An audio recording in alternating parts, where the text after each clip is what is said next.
Et salut tout le monde, au micro c'est Victor toujours, et bienvenue dans cette nouvelle vidéo de cette série Apprendre le C. Donc c'est l'épisode 6, et c'est la deuxième vidéo sur 3 concernant les variables. Donc la problématique va toujours rester la même que dans la vidéo précédente, donc c'est-à-dire comprendre qu'est-ce que c'est qu'une variable et comment est-ce qu'elle est représentée en mémoire.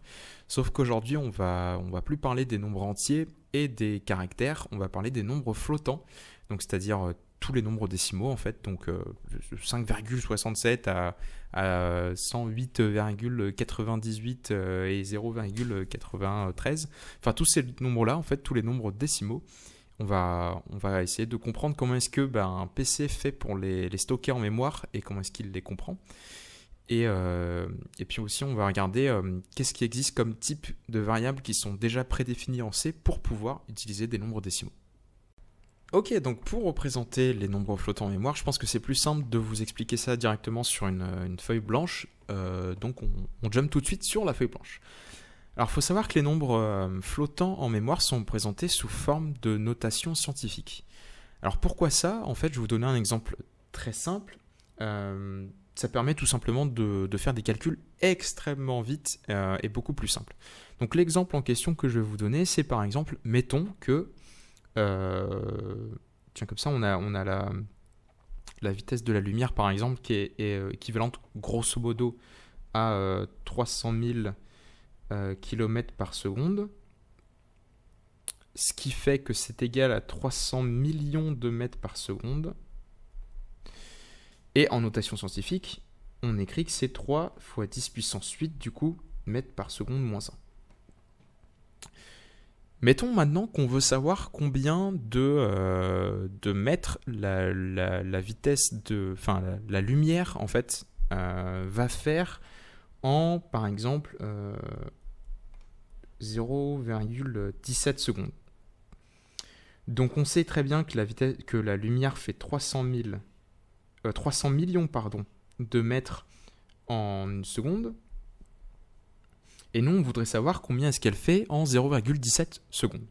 Donc très classiquement, on va faire un produit en croix. On va faire 300 millions fois 0,17 divisé par 1. Donc en gros, le calcul qui nous intéresse, c'est de faire 300 millions fois 0,17.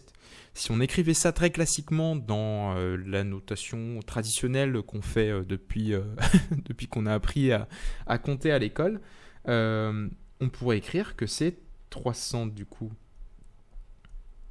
millions fois 0,17. Et en gros, nous, ce qui nous intéresse, c'est de résoudre ce calcul. Sauf que ce calcul, il est un peu...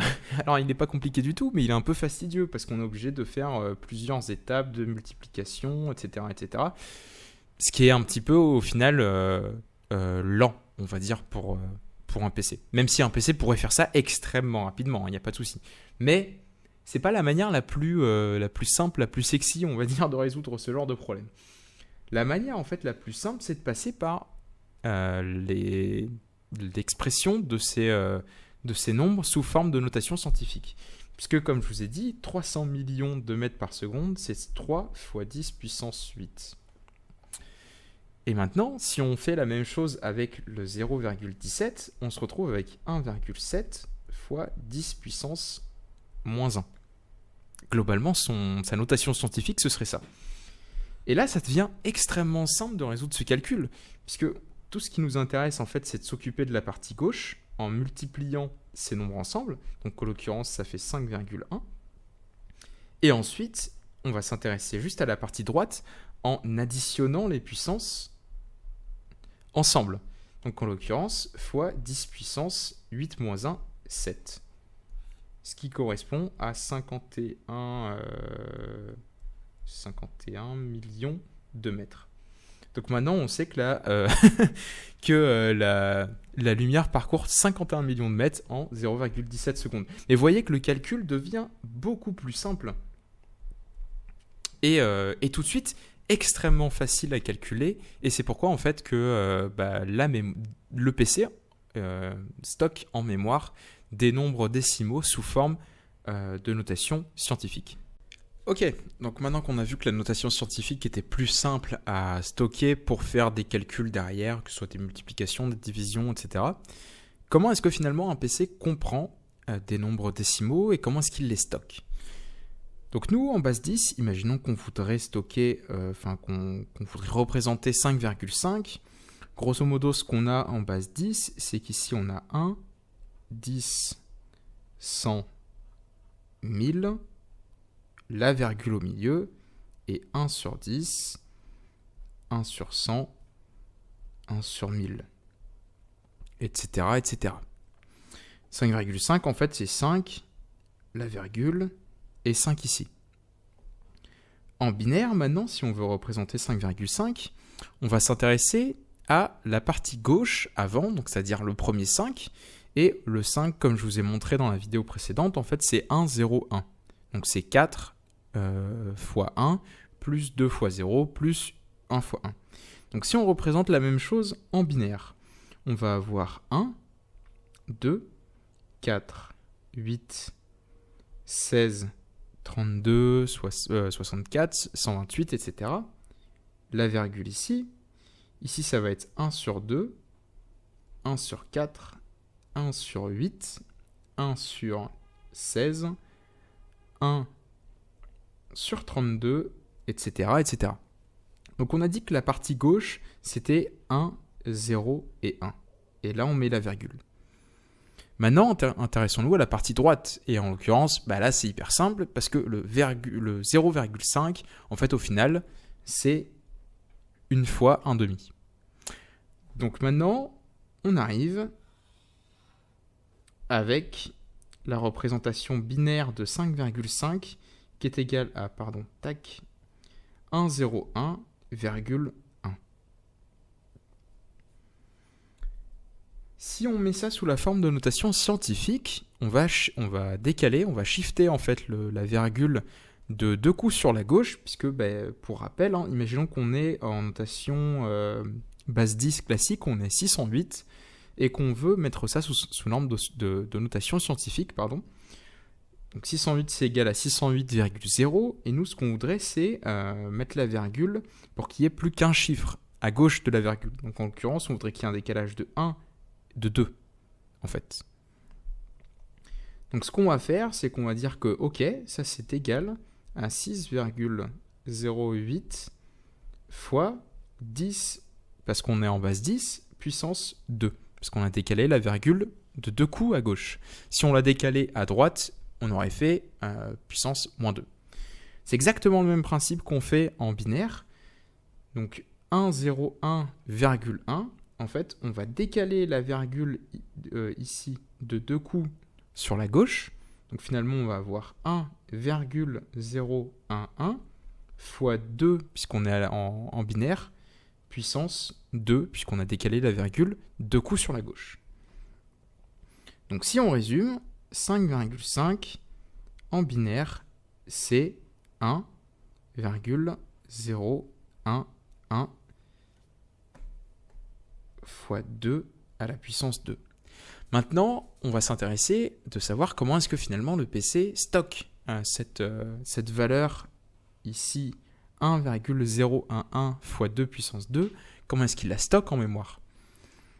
Et donc, on va partir du principe que le nombre est stocké sur 32 bits, qui est en fait la plage mémoire classique, on va dire, pour stocker des valeurs dans n'importe quel langage de programmation.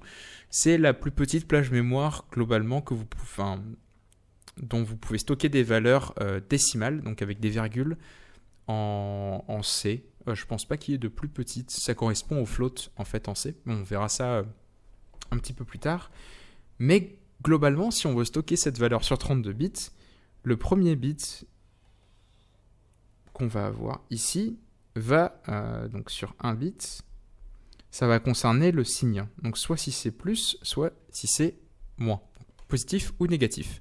Exactement de la même manière que je vous avais présenté lors de la dernière vidéo, la plupart du temps, quand c'est positif, on met un 0. Enfin, c'est même pas la plupart du temps, en fait, c'est le cas, c'est vrai pour tout le temps. Quand c'est positif, on met un 0. Quand c'est négatif, on met un 1. Donc en l'occurrence, nous, on a 5,5 qui est positif, donc on met un 0. Ce qui suit, c'est sur 8 bits et c'est ce qui correspond à la puissance. En anglais, on parle d'exponent. En l'occurrence, nous, c'est 2. Là, on pourrait se dire, génial, on va mettre 2. Sauf que, et puis on va traduire 2 en binaire. Sauf que non, il faut bien prendre en compte qu'on a le signe aussi, puisque la puissance peut être à la fois positive ou négative. Donc il faut stocker le signe. Et on pourrait également se dire, on fait exactement comme on a toujours fait, on met le signe à gauche, et puis on met la puissance, on s'occupe du reste. Donc on met le signe à gauche, c'est-à-dire 0 pour positif, 1 pour négatif. Et alors en fait ça ne fonctionne pas comme ça pour la puissance, parce que assez bizarrement, en fait le signe est inversé. C'est-à-dire que ça va être 1 pour un positif et 0 pour un négatif. Donc le moyen un petit peu mnémotechnique de s'en souvenir, en fait, c'est qu'on rajoute 127 à la puissance. Donc en l'occurrence, nous, on a 2 en puissance. Si on rajoute 127, ça correspond à 129. Et en fait, c'est 129 qu'il faut qu'on inscrive sur les 8 bits. Ce qui correspond à rajouter à 1 au tout début. Puisqu'en fait, on va avoir 1, donc le 128 qui est ici, 64, 32, 16, 8, 4, 2 et 1. On va avoir 1, 0, 0, 0, 0, 0, 0 et 1. Et ça, c'est ce qu'on va inscrire, du coup, dans les 8 bits réservés pour la puissance. Donc, on va l'écrire 1, suivi de 1, 2, 3, 4, 5, 6, 0. 1, 2, 3, 4, 5, 6, 0 et un 1. Et ça, ces 8 bits-là correspondent à la puissance. Les 23 bits qui restent correspondent à la fraction. Donc, en l'occurrence, pour nous, le 0, pas 0, quelque chose, pardon, le 0, 1, 1, à cette fraction.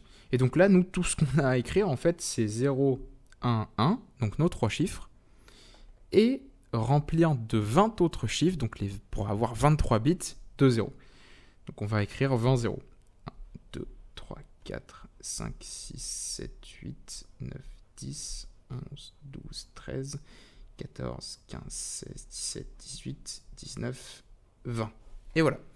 Et donc là, on a notre notation sur 32 bits du chiffre 5,5 en binaire. Ça correspond à tout ça, tout simplement. Alors là, en l'occurrence, ça s'est plutôt bien passé puisqu'on a quelque chose qui tombait juste, c'est-à-dire qu'on avait 5,5. Le problème, c'est qu'on peut avoir des soucis de précision de la virgule. Je vais vous expliquer ça juste dans un petit instant. D'abord, je vais vous parler des problèmes qu'on a en précision de virgule dans notre base 10 à nous. Mettons qu'on veut stocker 1 sur 3, donc 1 tiers. En base 10, 1 tiers, c'est 0,333333333 à l'infini. Globalement, si soit on dit à l'infini, et dans ce cas-là tout se passe bien, soit on est obligé de s'arrêter au bout d'un moment et on perd en précision. Donc si on s'arrête, je ne sais pas, 9 chiffres après la virgule, finalement cette équation, elle n'est pas correcte, quoi. Parce que si on s'arrête ici, elle est fausse, elle n'est pas vraie. On n'a pas un tiers exactement à proprement parler.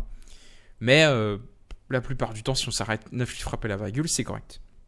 C'est exactement de la même manière quand on utilise pi, qu'on utilise 3,14 et je me souviens plus de ce qui reste.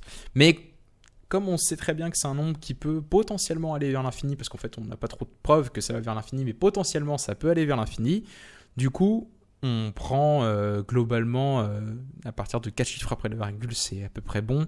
Et pour la plupart des calculs dont on a besoin de faire, ça va aller. On prend en compte cette marge d'erreur, on va dire, et il n'y aura pas trop de problèmes. Un souci qu'on n'a pas en base 10, mais qu'on a maintenant en base 2, c'est qu'imaginons qu'on veut stocker 5,2. Donc si on fait exactement la même chose que tout à l'heure, le 5 c'est 1, 0, 1, et le virgule 2, c'est là que ça devient intéressant. Et donc si je reprends exactement les mêmes colonnes que j'avais fait tout à l'heure, donc 1 quart, 1 huitième, 1 16e, 1 32e, etc., etc., le virgule 2, finalement, on peut difficilement le dispatcher, puisque ça va faire 0 fois 0,5, plus 0 fois 0,25, plus 1 fois 0,125, plus 1 fois 1/16e, etc., etc., etc. Mais ça, en fait, on va s'apercevoir qu'on peut aller vers l'infini comme ça, puisque en fait, les étapes que je viens de faire, c'est exactement la même chose que de partir de 0,2 au début. Si je le multiplie par 2, donc c'est-à-dire qu'on est à cette étape ici, là où j'ai mis un petit point noir, donc on est à 0,4. Donc ici, c'est toujours inférieur à 1, donc on va mettre un 0. Si on le remultiplie par 2, on est à 0,8. C'est toujours inférieur à 1, donc on met un 0 qui correspond à ces zéros-là, en fait, hein, tout simplement. Les deux zéros que j'ai mis à 1,5 et à 1/4. Si je remultiplie par 2, cette fois-ci, on est à 1,6. Donc là, c'est plus grand que 1, donc on va mettre un 1, ce qui correspond à ce 1-là. Et donc là, on est à cette étape ici. Et on va repartir avec un 0, puisque j'ai mis un 1 du coup. Donc on va repartir à 0, et on a 0,6. Je le remultiplie par 2, on tombe sur 1,2 du coup. 0,6 fois 2, 1,2, ça correspond à 1,2. Encore une fois, on a un 1, donc on va mettre 1. Ce qui correspond à ce 1-là, on est à cette étape-là.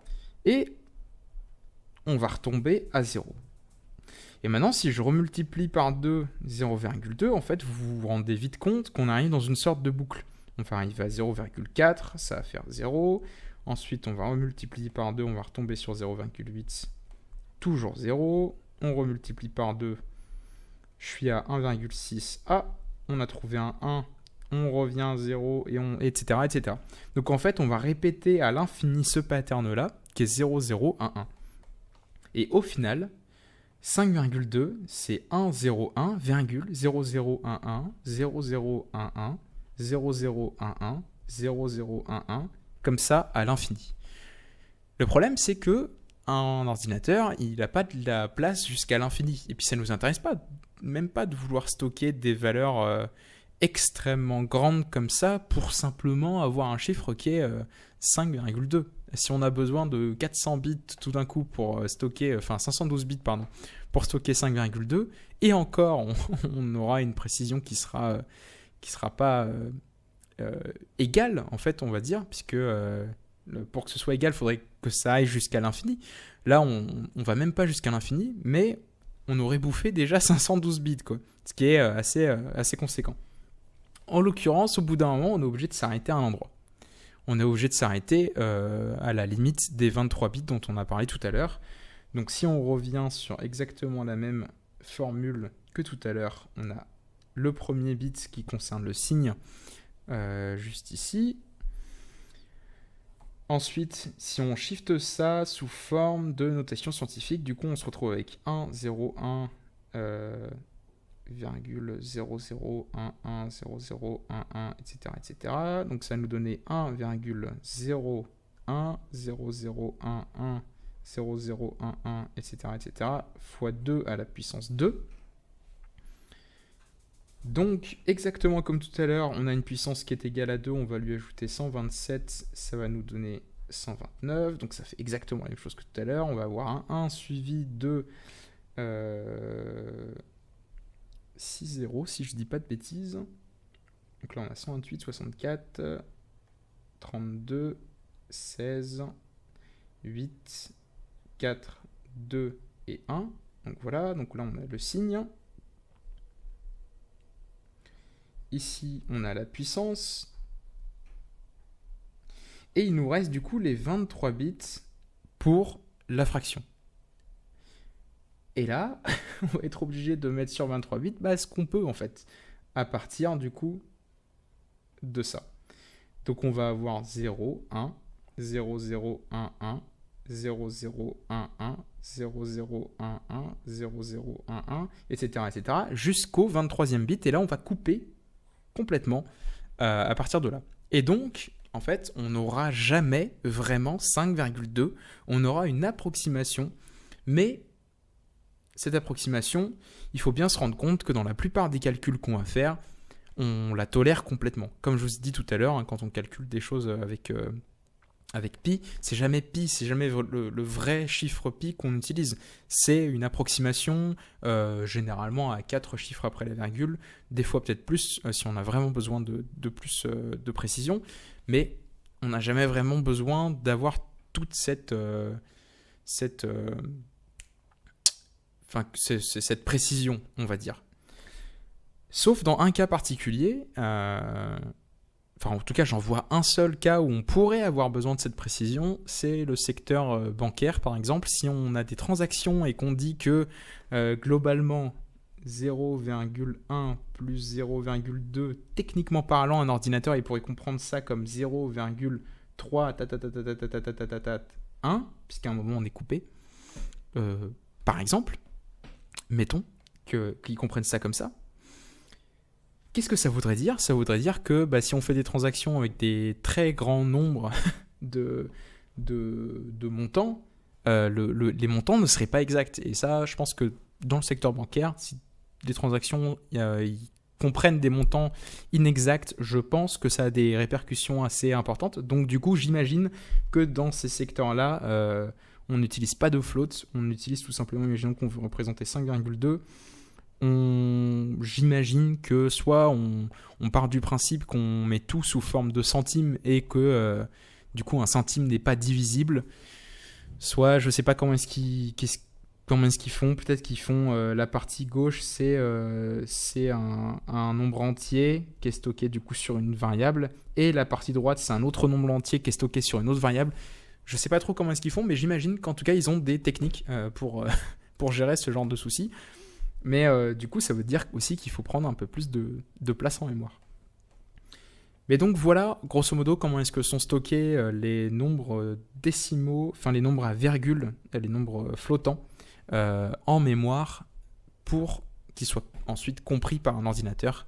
Et donc, même si dans la plupart des calculs qu'on va faire, encore une fois, les approximations seront parfaitement correct pour nous. En tout cas, on n'aura pas besoin d'avoir autant de précision. Imaginons qu'on fait, je sais pas, un jeu en 3D et qu'on place notre personnage à une position X qui est égale à 5,47, etc., etc.